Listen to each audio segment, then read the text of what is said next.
नमस्कार बच्चों, कैसे हैं आप लोग। उम्मीद है आप लोग बढ़िया होंगे। तो प्यारे बच्चों, आज की क्लास बहुत ही ज्यादा इंपॉर्टेंट है। आज की क्लास में हम लोग क्या बात करने वाले हैं, तो आज की क्लास में जैसे आपको पता होगा वन शॉट वीडियो, जी हाँ, एक ही वीडियो में मैं कंप्लीट आपको chapter number 2 electric potential and capacitor का मैं आपको कॉन्सेप्ट देने वाला हूँ। आपको एकदम बेसिक कॉन्सेप्ट में आपको सब कुछ समझा दूंगा इस चैप्टर का। उसके अलावा शॉर्ट नोट्स में आपको बनवा दूंगा। कुछ शॉर्ट नोट्स में आपको एक बार आप खोलोगे तो पूरा फॉर्मूला आपका रिवीजन में चला जाएगा, ताकि आपका ऑब्जेक्टिव बहुत अच्छा हो जाए। तो चाहे आप बिहार बोर्ड से, उत्तर प्रदेश बोर्ड से, मध्य प्रदेश बोर्ड से, झारखंड से या सीबीएसई बोर्ड से, इनफैक्ट आप जेई नीट के लिए प्रिपरेशन कर रहे हो, तो आपको एक बेसिक कॉन्सेप्ट होना बहुत जरूरी है। तो आज हम लोग वन शॉट में ये देखते हैं कि बोर्ड एग्जामिनेशन के थ्रू जो एनसीईआरटी में जो हमारे टॉपिक दिए गए, उस टॉपिक के अकॉर्डिंग कैसे कैसे एक दूसरे से टॉपिक लिंक है। तो आज का सेशन बहुत ही ज्यादा मजेदार होने वाला है। तो आप लोग अपना कॉपी कलम लेके बैठ जाइए, ध्यान से पूरे वीडियो को देखिए और लास्ट में इसको वन शॉट बना लीजिएगा अपना। ठीक है, तो चलिए स्टार्ट करते हैं। तो बच्चे लोग, हम लोग लिखा लिखाया नहीं देखेंगे, हम लोग शॉर्ट नोट्स बनाएंगे। ठीक है, तो सबसे पहले इस चैप्टर का नाम है चैप्टर नंबर 2, जिसको हम लोग बोलते हैं electric potential and capacitor. Capacitor, तो सबसे पहली बात हम लोग बात करेंगे इलेक्ट्रिक पोटेंशियल का। ठीक है, तो सबसे पहला जो हमारा टॉपिक है उसका नाम है इलेक्ट्रिक पोटेंशियल। ठीक है, देखिए, तो अगर हम लोग बात कर रहे हैं इलेक्ट्रिक पोटेंशियल का, ठीक है, तो इसमें सबसे पहले देखना होगा कि इसमें सबसे पहली चीज है डेफिनेशन। तो V इक्वल टू फॉर्मूला है W अपॉन क्यू नॉट, यानी टेस्ट चार्ज को इन्फिनिटी से दिए गए पॉइंट तक लाने में जो वर्क डन करना पड़ता है, तो इसी के अकॉर्डिंग हम लोग उसको ऐसे बनाते हैं, work done per unit charge. इसको क्या बोलते हैं? Work done per unit charge is called electric potential. और भी बातें होती है, पर मैं वन शॉट में आपको बेसिक बातें बता दूं जिसके आपको याद रहे। ठीक है, अब सवाल है कि ये स्केलर है कि वेक्टर, तो हम लोग क्या बोलते हैं, ये एक स्केलर क्वांटिटी है, स्केलर। ठीक है, स्केलर के बाद आपको पूछेगा इसका ऐसा यूनिट। तो अगर आपसे कोई पूछेगा ऐसा यूनिट क्या, तो आप बोलिएगा वोल्ट, जो कि बना हुआ है किससे? जूल पर कुलम से। ये सब ऐसा यूनिट, ये सब आपको ऑब्जेक्टिव है। तो मैं वही बोल रहा हूँ कि आपको आधा तो नंबर ऑब्जेक्टिव ही लेके आ जाएगा आपका। ठीक है, तो ये हुआ। नेक्स्ट इसके बाद आता है सीजीएस, तो उसको बोलते हैं स्टैट वोल्ट। ठीक, अब कोई सवाल आएगा, 1 वोल्ट में कितना है स्टैट वोल्ट, तो 1/300। ठीक है, स्टैट वोल्ट। ठीक, अगर मैं इसका पूछूंगा डायमेंशन, डायमेंशन, तो ये आपको आ जाने वाला है ml² t के पावर -3 a के पावर माइनस। ठीक है, ये हमारे पास डायमेंशन आ जाने वाला है। ठीक है, अच्छा, अब सवाल है कि अगर कोई पूछेगा पॉइंट चार्ज के द्वारा, किसके द्वारा? पॉइंट चार्ज के द्वारा v की वैल्यू कितनी होती है, तो याद होगा k q अपॉन r। ये है हमारा पॉइंट चार्ज के द्वारा। ठीक है, अब सवाल है मल्टीपल चार्जेज। बहुत सारे अगर चार्जेज होंगे तो क्या करेंगे? तो मल्टीपल के लिए कुछ नहीं करना है, v बराबर v1 plus v2 plus v3, जितने रहेंगे उतने को हम लोग यहाँ पर क्या करेंगे, कर देंगे। ठीक है, अब इसी से रिलेटेड अगर हम कुछ क्वेश्चंस को देखें, तो यहाँ पे हम कुछ क्वेश्चन को ऐसे बना सकते हैं कि अगर मान के चलिए मैं पॉइंट चार्ज की बात करता हूँ, तो यहाँ से एक क्वेश्चन क्या बनेगा कि सपोज कीजिए सर कि अगर यहाँ पर 2 पॉजिटिव चार्ज है। ठीक है, मैं इसको कॉन्सेप्ट को कहाँ बता दूं, यहीं बता देता हूँ। ठीक है, अब देखो यहाँ पर मान लो इलेक्ट्रिक पोटेंशियल में 2 पॉजिटिव चार्ज है। यहाँ ध्यान से देखना, एक एक बात को समझना मैं क्या बता रहा हूँ। यहाँ पे है, अगर मान के चलिए 2 पॉजिटिव चार्ज है, तो अगर 2 पॉजिटिव है तो पहले के द्वारा भी पोटेंशियल हाई है, दूसरे के द्वारा भी पोटेंशियल हाई है। मतलब पॉजिटिव का मतलब होता है प्लस, प्लस मतलब होता है हाई। ठीक है, तो जब दो चार्ज को हम क्लोज लाएंगे तो हम डिस्टेंस को घटा रहे हैं, और जब डिस्टेंस घटेगा, क्योंकि डिस्टेंस नीचे है, डिस्टेंस घटेगा तो v क्या होगा, बढ़ेगा। तो जब दोनों को पास लाएंगे तो यहाँ पर v की वैल्यू क्या होगी, बढ़ेगी। ठीक है, ऑब्जेक्टिव है, ये सब ध्यान रखना। ठीक है, और अगर 2 प्लस को दूर ले जाएंगे तो सिंपल सी बात है, ऐसे हालात में जो पोटेंशियल है वो क्या होगा, घटेगा। ठीक है, क्योंकि डिस्टेंस बढ़ेगा तो वहां पर पोटेंशियल क्या होगा, डिक्रीज करेगा। सिंपल सी बात है।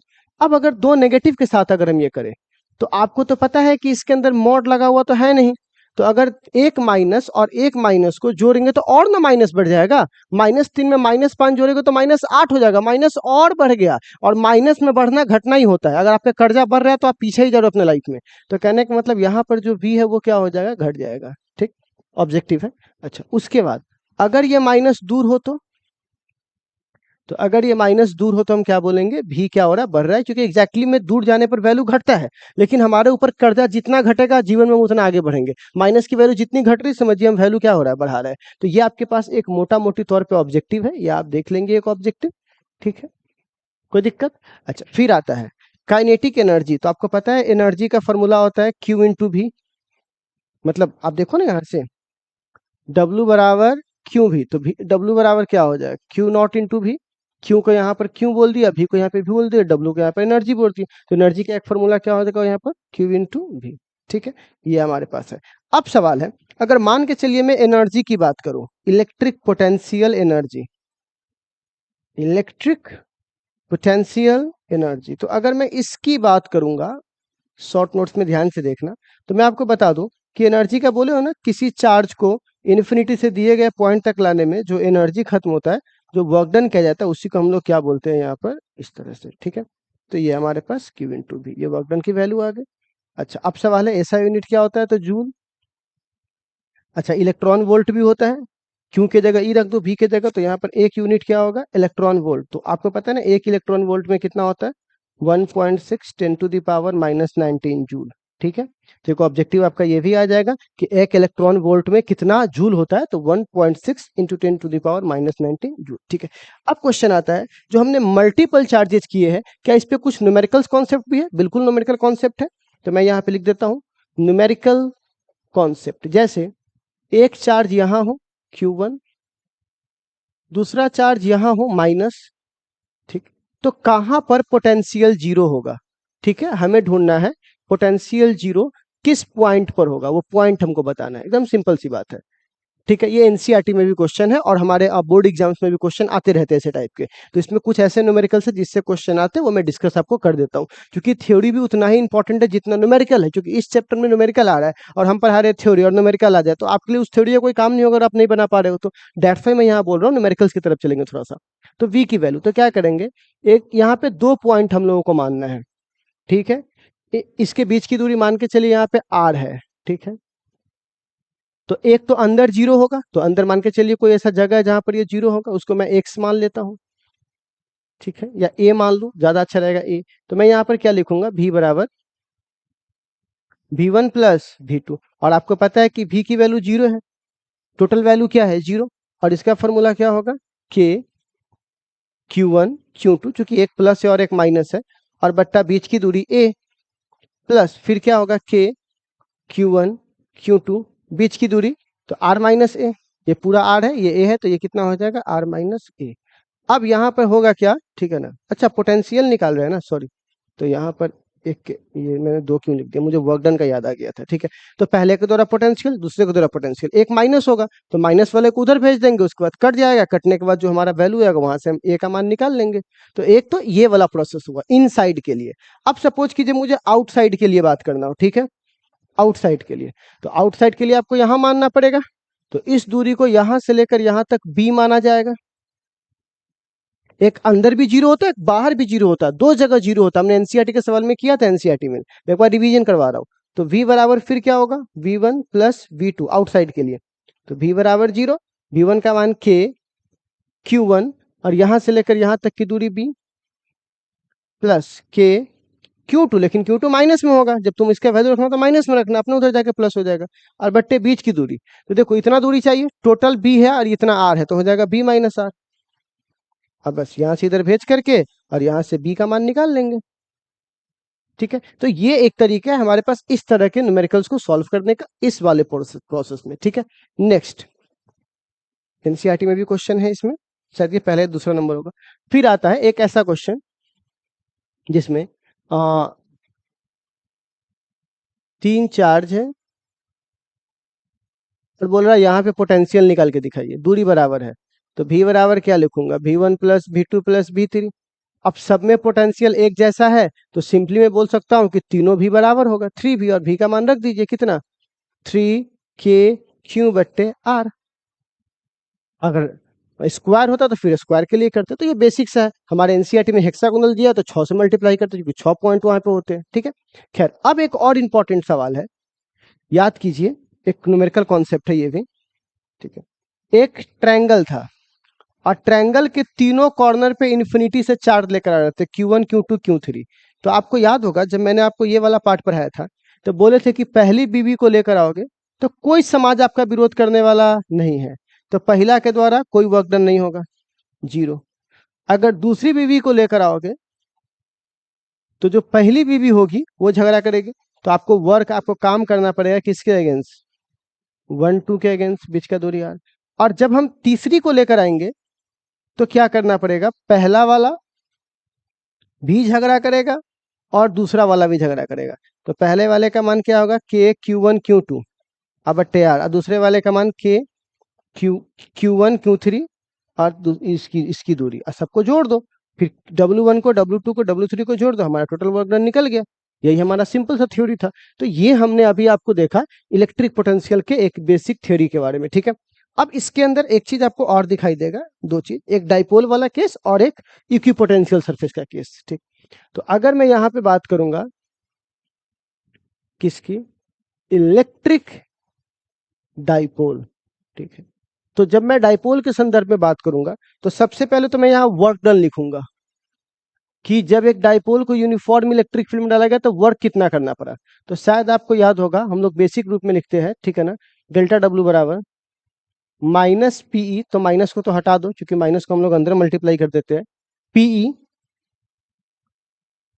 Cos theta 1 minus cos theta 2। और अगर आप इसका जनरल फॉर्म लिखेंगे तो W बराबर हम लोग जनरली देखते हैं माइनस पीई कॉस थीटा। अगर आप इसका वेक्टर फॉर्म देखोगे तो ये कुछ ऐसा दिखेगा, P vector dot E vector, जो ऑलरेडी हम लोग पहले चैप्टर में इसको निकाल लिए थे। ठीक है, तो इस चैप्टर में इसकी चर्चा इसलिए नहीं की क्योंकि इससे पहले वाले चैप्टर में हम लोग एक ही साथ सबकी वैल्यू निकाल लिए थे। ठीक, अब सवाल आता है, डाइपोल में हम लोगों ने एक चीज और देखा था, एनी पॉइंट, किसी भी पॉइंट पर अगर हमको निकालना हो तो आपको याद होगा हम लोगों ने भी की वैल्यू निकाली थी, के पी कॉस थीटा बट्टे एक्स स्क्वायर। तो आपको मैं बोल सकता हूं कि v जो है वो दूरी के साथ 1/x² था, और v जो है यहाँ पर डिस्टेंस के साथ, यहाँ पे जो v है डिस्टेंस के साथ वो 1/r है। तो याद रखिएगा, को पूछेगा कि इलेक्ट्रिक पोटेंशियल की वैल्यू डिस्टेंस के साथ कैसे रिलेशन रखती है, तो ये वाला। और अगर आपसे पूछेगा डाइपोल के साथ क्या रिलेशन है तो बोलिएगा ये x² वाला। ठीक, अगर मैं यहाँ पे बोलता हूँ एक्सियल लाइन, जो कि मैं अपना रंग बदल लूँ एक बार, ये रहा। अगर मैं आपसे बात करता हूँ एक्सियल, तो मैं आपको बता दूं कि एक्सियल के लिए लाइन सीधा होता है, सीधा मतलब 0 डिग्री, और cos 0 का मान कितना होता है 1, यानी आपके पास सीधा फॉर्मूला बचेगा kp बट्टा x²। और अगर मैं बात करूंगा इक्वेटोरियल, ब्रॉड ऑन पोजीशन, तो इक्वेटोरियल के लिए क्या हो जाएगा, cos 90, क्योंकि ये 90 डिग्री बनाएगा, और cos 90 का मान क्या होता है सीधे 0, तो ये आपका 0 हो जाएगा। तो कई बार एक ऑब्जेक्टिव पूछेगा एक्सियल को इक्वेटोरियल से भाग देने पर क्या आएगा, तो किसी संख्या को 0 से भाग दोगे तो क्या आएगा, इन्फिनिटी। ठीक, तो ये आपका एक छोटा सा क्या हुआ, ऑब्जेक्टिव है, ब्रीफ ऑब्जेक्टिव है, किसके लिए, इलेक्ट्रिक डाइपोल के लिए। ठीक है, अब डाइपोल के बाद हमारे पास एक टर्म आता है इक्विपोटेंशियल सरफेस। ठीक है,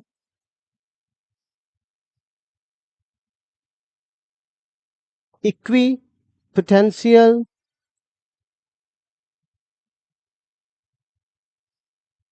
सरफेस, जैसा कि इसके नाम में ही आप चीजों को देख लिए होंगे कि इक्विपोटेंशियल सरफेस क्या होता है, तो नाम से आपको काम पता चल गया होगा। क्या है इसका नाम, इक्विपोटेंशियल। इक्वी का मतलब होता है एक जैसा, पोटेंशियल का मतलब होता है, आप तो पोटेंशियल का मतलब पहले पढ़ाई है। तो देखो, कई लोग कहते हैं फिजिक्स रट के आइए, अरे कोई जरूरत ही नहीं है मेरे पास। फिजिक्स तो मैं 15 मिनट में एक चैप्टर खत्म कर सकता हूँ, अगर चाहूँ तो 20 मिनट 30 मिनट में आप खत्म कर लोगे, बस इतना ही तो पढ़ना है, एक दिन का तो खेल ही है। हाँ, इसमें थोड़ा सा थ्योरी न्यूमेरिकल सब डाल दीजिएगा तो थोड़ा वो 10 दिन बन जाता है, थोड़ा और डालिएगा तो 25 दिन बन जाता है। तो बेसिक स्ट्रक्चर सेम है। ठीक है, अगर आप ज्यादा समय दोगे तो ज्यादा अच्छे से पढ़ोगे, आप कम समय दोगे तो क्रैश कोर्स में भी काम चल जाता है। तो पढ़ाई तो इतना ही है, इसी के बीच में थोड़ा थोड़ा चीजें डालनी है। ठीक, और धीरे धीरे समझाना है। तो इक्विपोटेंशियल सरफेस में क्या होता है प्यारे बच्चों, एक लाइन में आप चुटकी बना लो, एक लाइन में पूरा चैप्टर साफ हो जाता है। इक्वी वन शॉट में, इक्विपोटेंशियल सरफेस में क्या होता है, जिसकी पोटेंशियल इक्वल हो, वैसा सरफेस जिसके प्रत्येक पॉइंट का पोटेंशियल क्या हो, इक्वल हो, उसे क्या बोलेंगे, इक्विपोटेंशियल सरफेस। ठीक है ना। every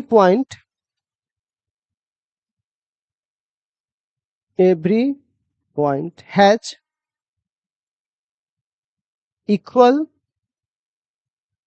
potential. सभी पॉइंट्स के पास क्या होता है? इक्वल पोटेंशियल्स होते हैं। अब सवाल है, अगर मान के चलिए अगर पॉइंट चार्ज होगा, कैसा चार्ज होगा? पॉइंट। तो मैं आपको पढ़ा चुका हूं कि पॉइंट के द्वारा स्फीयर बनता है। पॉइंट के द्वारा किस शेप का बनता है? तो बोलिएगा स्फेरिकल शेप का। अगर लाइन के द्वारा बोलूंगा तो याद है सिलेंड्रिकल शेप का। ये सब ऑब्जेक्टिव में पूछता है। अगर मैं पूछूंगा इनफाइनाइट से आने वाले के द्वारा तो बोलूंगा प्लेन शेप का, ऑब्जेक्टिव। अच्छा, उसके बाद two equipotential surface never intersect to each other. दो इक्विपोटेंशियल सरफेस कभी एक दूसरे को नहीं काटते, क्योंकि काट देगी तो एक ही बिंदु के दो वैल्यू, जो कि संभव नहीं है। सिंपल। ठीक है, नेक्स्ट।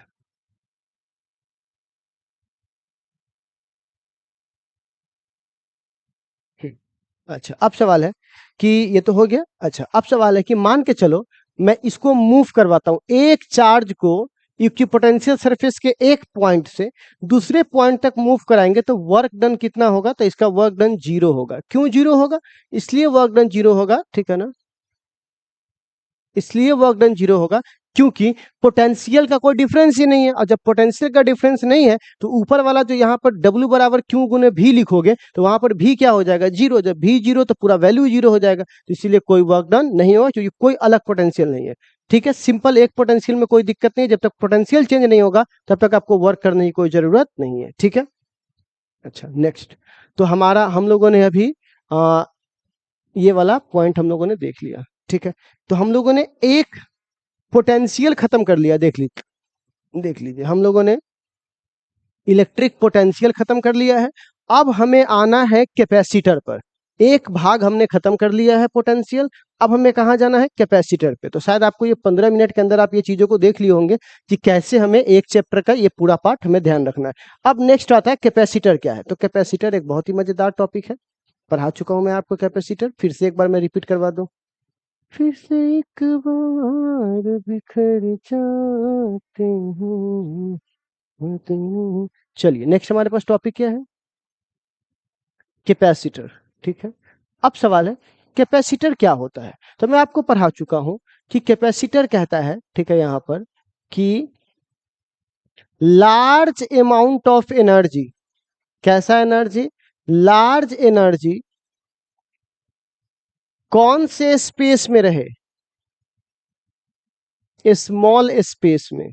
तो जब large amount of energy small space में रहता है, उसी डिवाइस को हम लोग क्या बोलते हैं? कैपेसिटर। अच्छा, तो बताइए कैपेसिटर पर नेट चार्ज कितना होता है? तो कैपेसिटर पर नेट चार्ज क्या होता है? 0। किस रूप में एनर्जी जमा होता है? तो इलेक्ट्रिक फील्ड के रूप में। किस रूप में? देखते ना, इलेक्ट्रिक फील्ड के रूप में, एक प्लस और एक माइनस के रूप में जमा होता है। ठीक है ना। अच्छा, कैपेसिटर के लिए कितने प्लेट्स चाहिए? 2। 1 पॉजिटिव चाहिए, अदर क्या चाहिए? निगेटिव। कारण बता चुके कि क्या प्रिंसिपल है इसका, क्योंकि प्लस और माइनस रहेगा तभी तो अधिक चार्ज को अपने ऊपर रखना चाहेगा। ठीक है, एक प्लस अगर रोकेगा तो माइनस बोलेगा आजा भाई आजा, तो माइनस रहने से क्या होता है? चार्ज को आना क्या होता है? बहुत आसान होता है। ठीक है, तो इसीलिए यहाँ पर एक प्लस चाहिए और एक क्या चाहिए? माइनस। अब एक सवाल आता है, अगला टॉपिक, जिसको बोलते हैं कैपेसिटेंस। आप कहिएगा ये कैपेसिटेंस क्या होता है? तो मैं आपको पढ़ा चुका हूं कि कोई भी कंडक्टर है, उस पर अगर Q का मान बढ़ाओगे तो V का मान भी क्या होगा? बढ़ेगा। तो Q प्रोपोर्शनल क्या होगा? V। तो समानुपाती हटाएंगे तो क्या लगाएंगे? Q बराबर CV। Q बराबर CV, है ना। तो अब बताइए C बराबर क्या होगा?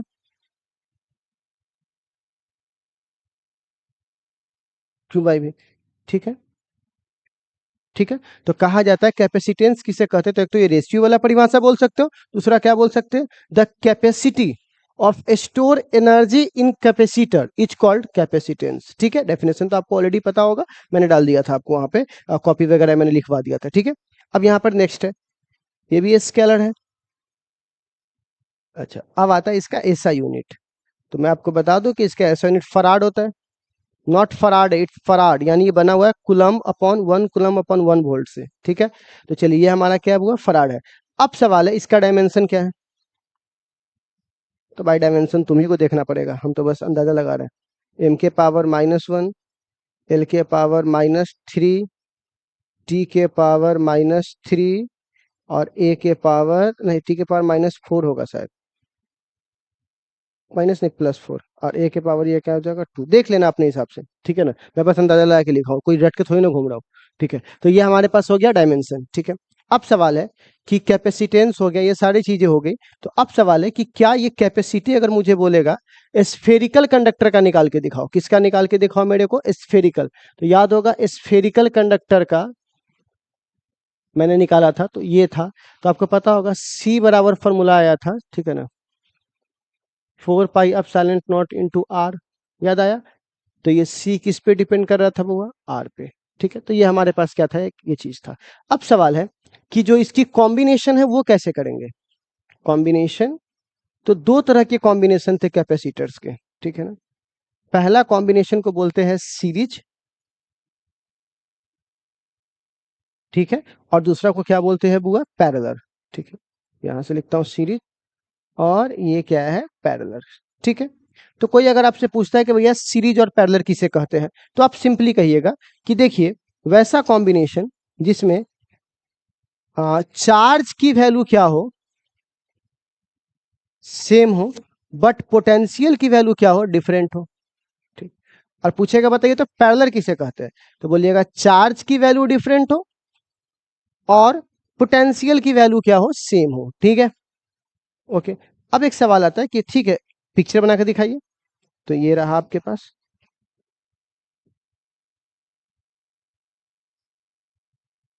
ठीक है। तो ये हमारा क्या हुआ, Q Q Q, C1 C2 C3, और इसमें क्या होगा, एक ऐसे, एक ऐसे, एक ऐसे, ठीक है।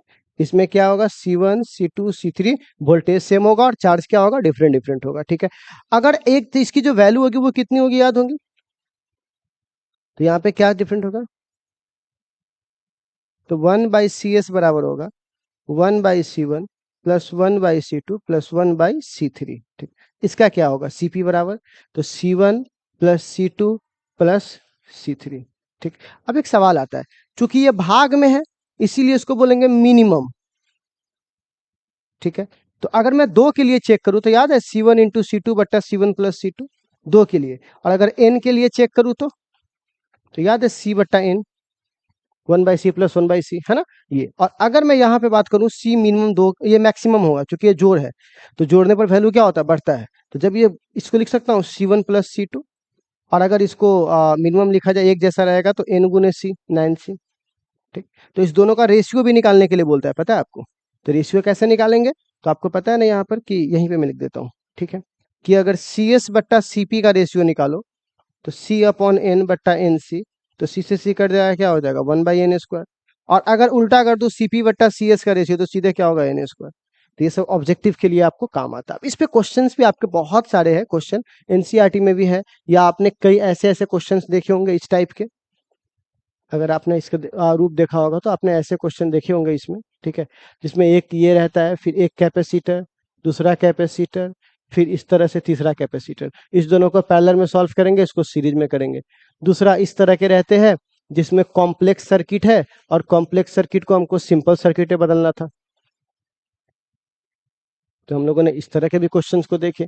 एनसीईआरटी के और भी क्वेश्चन थे, न्यूमेरिकल थे, जो सिंपल वर्ड्स में रहते थे, वो भी न्यूमेरिकल देखे। फिर ऐसे देखे कि अगर 5 जुड़ा हुआ है सीरीज में, फिर और 5 जुड़ा हुआ है पैरेलल में, तब आप इक्विवेलेंट निकालो, तो वैसा भी निकाल के दिए थे। तो हम लोगों ने इस पे डिफरेंट डिफरेंट टाइप्स के न्यूमेरिकल के कुछ कॉन्सेप्ट हम लोगों ने क्या किए थे, कर लिए थे, ठीक है। तो ये हमारे पास एक बेसिक सा स्ट्रक्चर था कॉम्बिनेशन का। बट अब सवाल आता है कि सी कमांड डिपेंड किस पे करता है, जो कैपेसिटेंस है वो डिपेंड किस पे करता है। तो सबसे पहला करता है बुआ शेप, शेप एंड साइज, जो डिपेंड करता है। तो अगर शेप एंड साइज के हिसाब से देखिएगा तो ये तीन चीजों में आएगी। एक को बोलते हैं parallel plate capacitor, parallel plate capacitor, और दूसरे को बोलते हैं स्फेरिकल कैपेसिटर। बस शेप के हिसाब से, स्फेरिकल कैपेसिटर। अच्छा, तीसरे को बोलते हैं सिलेंड्रिकल। ठीक है, सिलेंड्रिकल। तो बताइए, अगर मैं बात करूंगा यहाँ पर शेप और साइज के हिसाब से, तो ये कितने प्रकार के बटेंगे? तीन। पैरेलल प्लेट, तो अब यहाँ देखिएगा, ये हमारा पैरेलल प्लेट हुआ, ये हमारा स्फेरिकल हुआ, और ये हमारा सिलेंड्रिकल हुआ। ठीक है, ये हुआ। अगर मैं इसकी कैपेसिटी की बात करूं, तो अब साइलेंट नॉट ए बट्टे डी एयर माध्यम में। इसकी कैपेसिटी की बात करूं, तो इसका भूल भी मैं गया हूँ, 4 पाई अब साइलेंट नॉट, शायद ए बी बट्टा बी माइनस है, देख लेना आप लोग अपना। इसकी बात करूं सी बराबर, तो इसका भी शायद वही है,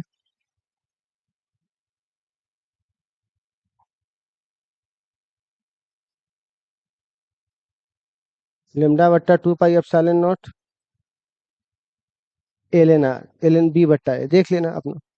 इसी हिसाब से कुछ था, मेरे को उतना क्योंकि हम लोग इसको याद वाद नहीं रखते, बस होते चले जाता है। ठीक है, अब सवाल है कि क्या इस पे एनर्जी भी निकाली गई थी? बिल्कुल इसकी एनर्जी निकाली गई थी, हाफ सी बी स्क्वायर,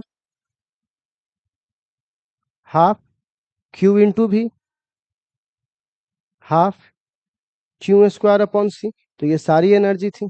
ठीक है, क्या एनर्जी डेंसिटी भी थी? बिल्कुल हाफ अब साइलेंट नॉट ई का स्क्वायर, ये एनर्जी डेंसिटी थी, ये एनर्जी थी। ठीक है, और एनर्जी सबके लिए सेम रहेगा। क्यों सेम रहेगा? क्योंकि बस सी का मान तीनों में से जिसका उठा के यहाँ रख दीजिएगा, उसका एनर्जी बन जाएगा। ठीक है, तो ये तो हम लोगों ने यहाँ पर क्या किया, शेप एंड साइज के अकॉर्डिंग इसको देख लिया। ठीक है, अब सवाल आता है कि शेप एंड साइज के बाद अगर मैं आपसे एक क्वेश्चन और पूछ दूं सिर्फ यहाँ पर। ठीक है, क्वेश्चन क्या है कि अगर मैं बात करूंगा यहाँ पे कि अगर आप इसके अंदर डाई इलेक्ट्रिक मटेरियल डालोगे, क्या डालोगे? डाई इलेक्ट्रिक सबस्टांस, याद आया आप लोगों को? तो जब डाई इलेक्ट्रिक सबस्टांस की बात करोगे, तो आपको याद होगा के की वैल्यू कैसे निकाला गया था। तो सी मीडियम बट्टा सी नॉट। आप इलेक्ट्रिक फील्ड में चेक करोगे तो ई नॉट बट्टा ई मीडियम। आप साइलेंट आर में चेक करोगे तो आप साइलेंट मीडियम अपॉन आप साइलेंट नॉट। और इसी को तो आर बोलते थे ना, ई आर। ठीक है, तो मैं आपको बता दूं कि एयर में कितना होता है, ये 1। लेकिन ई आर का मान मेटल में कितना होता है, या कंडक्टर में इन्फिनिटी। पढ़ाए थे आपको कारण क्यों होता है। तो ये था। और अगर इसको उठा के हम पैरेलल प्लेट के बीच में डालेंगे, ठीक है ना, dielectric place in parallel plate, तो ये आ जाएगा आपको कुछ ऐसा, देख लीजिए। ये आएगा सी बराबर अब साइलेंट नॉट ए बट्टा यहाँ पे क्या था, D minus T plus T upon के। ठीक है, ये हमारे पास फॉर्मूला आया था। ठीक है, इसी में हमने और एक्सप्लेनेशन वगैरह किया था, बट अभी उस पर चर्चा मैं ज़्यादा नहीं करूंगा, क्योंकि हम लोगों को वन शॉट में निपटाना है इसको। और हमारा वन शॉट हमारे बोर्ड एग्जाम्स को और बेसिक कॉन्सेप्ट के लिए ज़्यादा है। मैं इस पर नीट जेई नहीं मार रहा हूँ, क्योंकि आप नीट जेई मारना तो करना क्या है, हर ये कॉन्सेप्ट के बगल में क्या करोगे, जे एडवांस का क्वेश्चन बनाते चले जाओ, क्वेश्चन बैंक लगा दो, बन गया आपका जे एडवांस। तो और क्या करना है? ठीक है ना, तो खैर ये हो गया।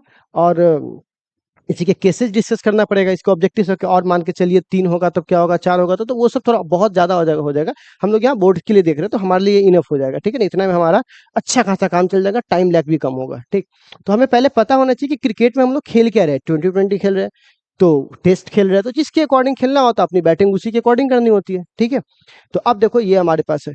तो अब ये हमारा क्या आया हुआ, डाइलेक्ट्रिक वाला कहानी आ गया। अब डाइलेक्ट्रिक के बाद आता है बूंद वाली कहानी। अगर मान के चलिए बहुत सारे बूंदों को मिलाकर, या उससे अच्छा पहले 1D ग्राफ देख लो। 1D graph, 1D graph generator. तो ये जनरेटर कुछ नहीं है, एक सिंपल सा जनरेटर आपको बता चुके हैं ना, ऐसा कोई जनरेटर होता है, इस पर चार्ज आ जाता है, और ये million of voltage, volt million उत्पन्न करता है। ठीक है ना, मिलियन 20 मिलियन वोल्ट के आसपास में ये क्या करता है, उत्पन्न करता है। ठीक है ना, तो ये सारी चीजें हैं। अब एक सवाल आता है कि इसके प्रिंसिपल क्या है, कंस्ट्रक्शन क्या है, वर्किंग क्या है। तो ये सारी बातें ऑलरेडी हम लोग अपनी क्लासेस में चर्चा कर चुके हैं, और यहाँ पे लिखाने वाला चीज तो है नहीं, समझाने वाली चीज थी, तो मैंने एक चर्चा खाली डाल दिया इसका। अब हमारे पास आखिरी टॉपिक था। अच्छा, इसमें शिल्डिंग ही देख लेते हैं, इलेक्ट्रोस्टैटिक शिल्डिंग।